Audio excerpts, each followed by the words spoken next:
guys, it's Shay from the Something Turquoise team with a fun post today on how to create your own Snapchat geofilters. So I wanted to pop on and do a quick little tutorial in case there were any questions. So let's go ahead and get started. You are going to start by going to snapchat.com and click on Geofilters. Scroll down and there are a few different types, but we are going to be using personal today. Now from here, there are a few different options to creating your geofilter. One being, as I mentioned in the post, you can head over to Etsy where you can find tons of custom-made geofilters by local artisans. Or you can go back to Snapchat and you can use one of their pre-made filters, and they have them broken down by categories, which is super helpful. But let's go ahead and click on this one so I could show you how you can customize it. So just because they are pre-made does not mean they are absolutely cookie cutter. You can go in and you can change the colors to match your event. You can click and change the fonts and the color of the text, and obviously you can actually change what it says so that yours doesn't say name and name. And lastly, you can upload your own elements and even Bitmojis. But if you're a little more comfortable with design software and designing your own, you can absolutely create your own custom geofilter and upload it, which is what I'm going to be doing today.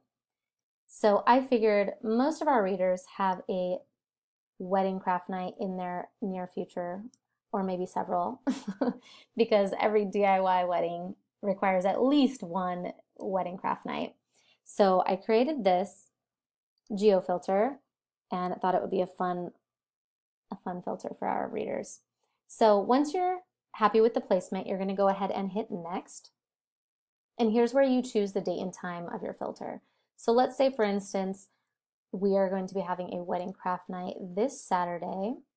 And let's say the girls are coming over at 5 and staying until 11. And then I'm going to go ahead and hit next. And here is when we put the actual physical parameters on our geofilter. So for the sake of this example, I am going to go ahead and put in my wedding venue address. So as you can see, it went ahead and put a fence around that address. And you could also see the price of my filter as of right now is $5. So if you were to have your event lasting longer or have your parameters larger, obviously that would affect the price. To be safe, I generally extend my parameters, and as you can see, it's not changing the price because I think $5 is the minimum. So I am going to extend the parameters just slightly, just in case for whatever reason the map is off, or there's an outside patio or something that your guests can enjoy and yet it didn't show up on the map.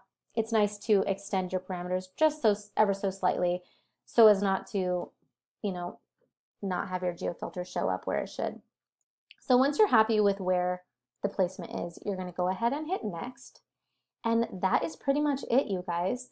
This is where you log in and you pay, which I'm not going to do because I'm not actually having a craft night this Saturday at my wedding venue.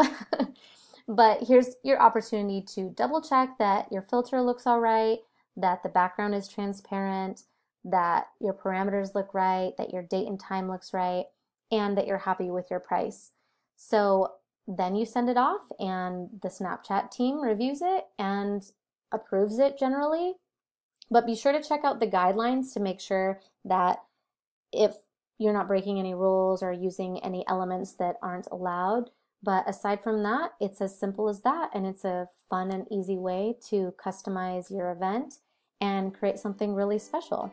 So I hope that was helpful, and be sure to let me know if you have any questions in the comments.